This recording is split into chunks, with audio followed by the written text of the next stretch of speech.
আজকে আমি বানিয়েছিলাম উইন্টার স্পেশাল মূলোর চাটনি। দারুণ স্বাদে, টক ঝাল মিষ্টি। এটা কিন্তু রুটি বা পরোটার সঙ্গে দারুণ জমে যাবে। আজকে আমি ভাত দিয়ে দুপুরে খেয়েছিলাম। এর জন্য আমি একটা কচি মূলো নিয়ে নিয়েছি।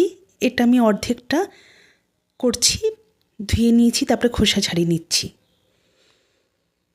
এবার গ্রেটার দিয়ে, যে ছোটো ফুটো থাকে সেই গ্রেটার দিয়ে গ্রেট করে নেব।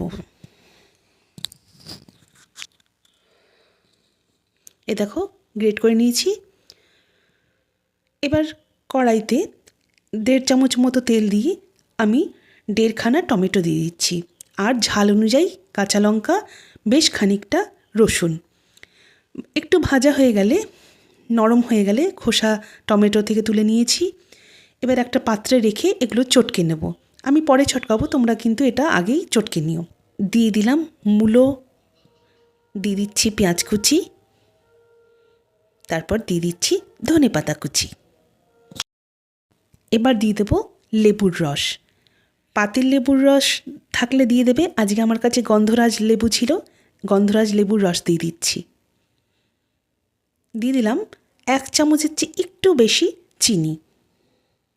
এটা টক ঝাল মিষ্টি হবে, দারুণ খেতে। দিয়ে দিলাম একটু নুন, ভাজা জিরে গুঁড়ো, লঙ্কা গুঁড়ো সামান্য, আর বিট নুন। ব্যাস, এটা ভালো করে মেখে আমি স্ম্যাশার দিয়ে প্রথমে একটু মেখে নিয়েছি, তারপরে হাত দিয়ে চটকে নেব। রেডি আমার মূলোর চাটনি। আজকের এই ছোট্ট ভিডিওটা তোমাদের কেমন লাগলো অবশ্যই জানিও। কদিন থেকে খুব ঠান্ডা পড়েছে, কিন্তু সাবধানে থেকো, কেমন?